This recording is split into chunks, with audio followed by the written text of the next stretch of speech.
My name is Nassine Saps. Depth of 5,000 feet down. Now, of course, some of them are shallower, some of them are deeper. They're strategically located.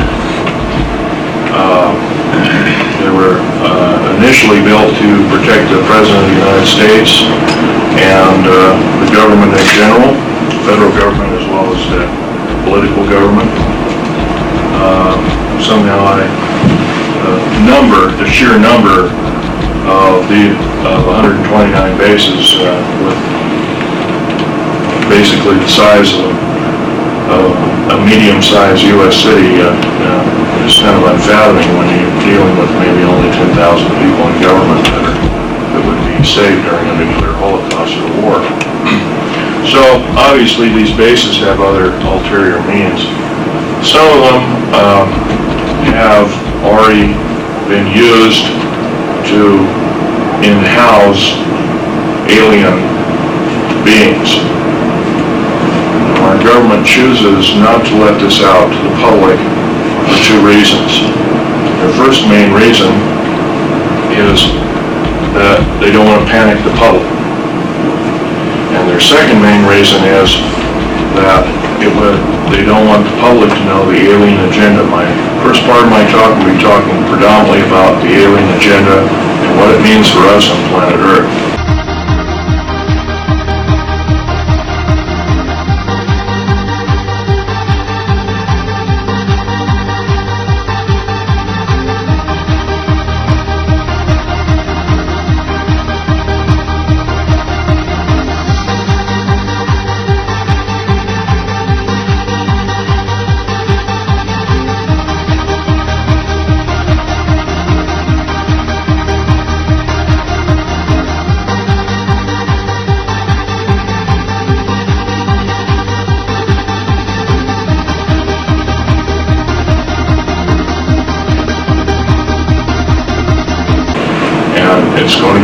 It's going to get pretty graphic.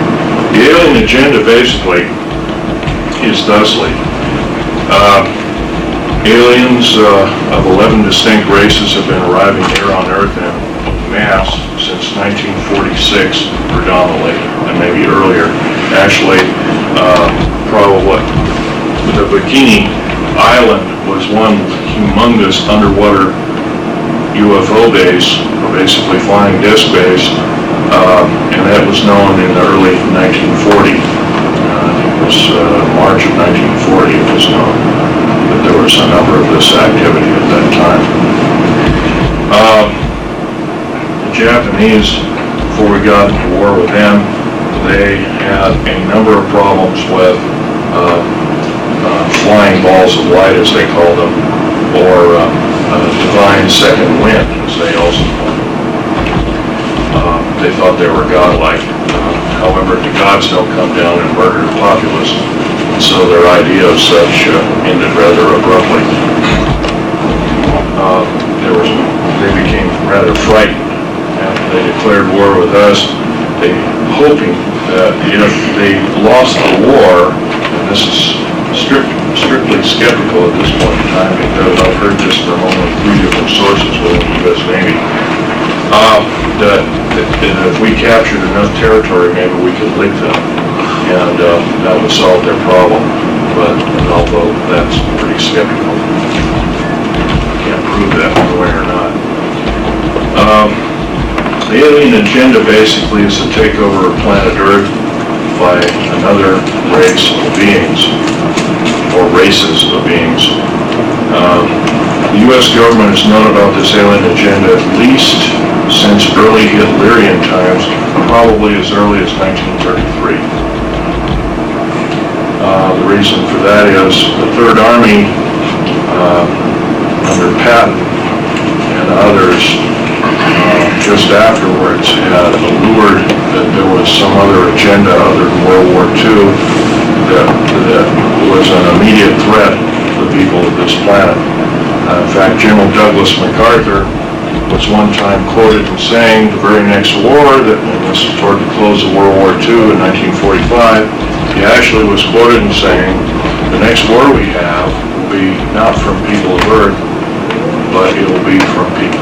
The World War, talking about, or worse, will be from races from the start. And of course, this spawned a lot of speculative science fiction writing and that kind of thing like that. He was always, from then on, he was kind of looked at as a doddering old fool. He was a very visionary man, seemed to believe. If anything, he knew about the alien agenda in World War I times. Let me go further back in history. The first UFOs seen and occupants seen in caves and in and around Truth and Consequences, New Mexico, were spotted by U.S. Army cavalry in 1909. So this is a little earlier than most people had thought. Supposedly U.S. cavalry had come across they were chasing some bandits, and we chased them in this area, and there was these caves, and they were rather highly infested with aliens, and what they called a silver wing. They didn't know what like. All that was around were very primitive aircraft, and of course there was balloons, and that was about it. 1909 was pretty far back in time. Anyway, the alien agenda means, as far as anything goes, as far as the government is concerned, it is the worst scenario they could ever face. Because it involves not only having to tell the public major lies and innuendo all the time, but keeping the public out of their face. Slowly it's breaking down, and I'm helping do that because I remember my forefather of this country, George Washington, one time saying, an uninformed populace is a populace devoted to slavery. And so one must consider that if we become uninformed and we ourselves have to take up battle against this kind of a scourge, if we're uninformed, then we're defeated already. So I'm not here to panic anybody or start a panic, but I feel that by lying to the American public, this is not the American way, and we need to do something about that. As a matter of fact, as I'm talking, we need to also be talking and doing our homework regarding that.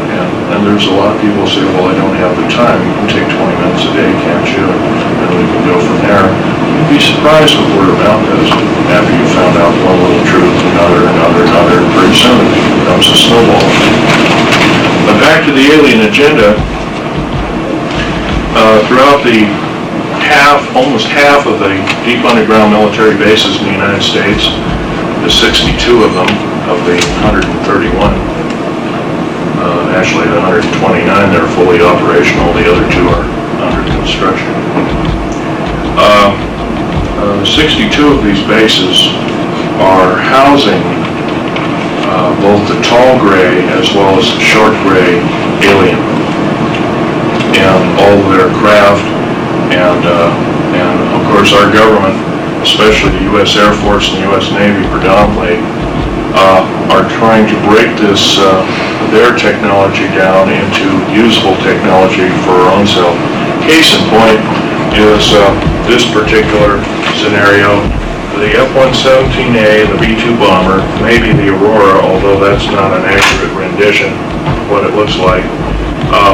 The airframes are predominantly made of alien metals beyond element 109, and metal composites, some of the skins of which are composed of rubber and carbon fiber, and the airframes are composed of complex carbon fibers mixed with elements such as mironite, which is element 123, which is extremely stable. Be seen right there.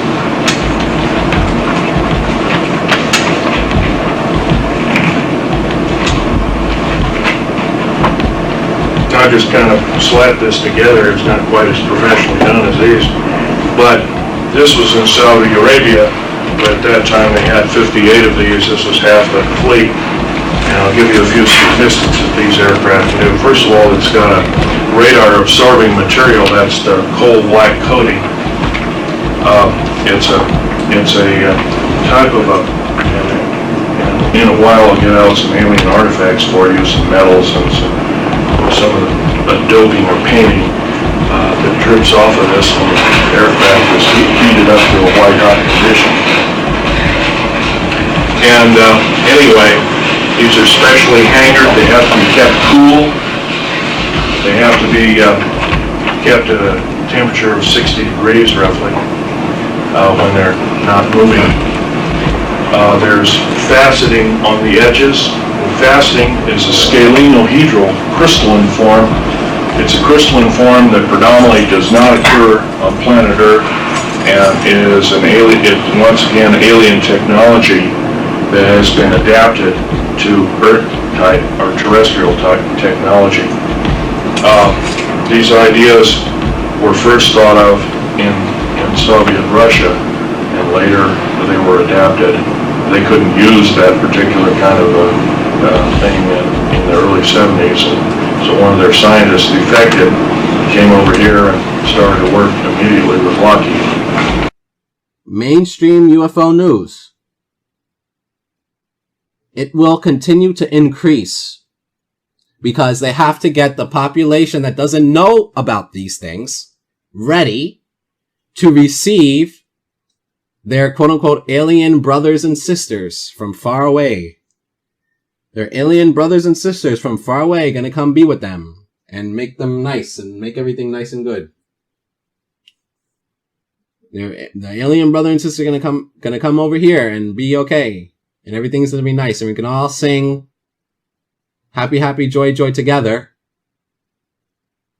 with the aliens. See, these people, they will not say the truth. Only when they think that they have reached the position of being God, then they will say the truth. Then they will say the truth like, oh, this is the devil. But before that, they're not going to say. They'll only say the truth when they feel they have complete, total control over the situation, and they don't feel like they have complete, total control over this situation. They don't feel it. What's going to make them feel? Meaning, the demon-possessed, satanic Luciferian rulers who control things at the highest levels of society and civilization. Those people. What is going to make those people? What are the things that are going to make those people come out and say it? They are so... The devil has made them so dumb in their head, in their thought process, in their thinking, the way they think about things. The devil has made them so dumb that they literally think this will come to be. Okay? They literally think this will come to be.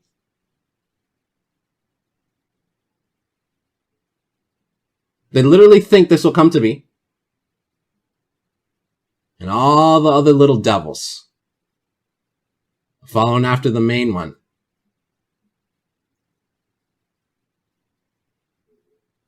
The whole point of the one world government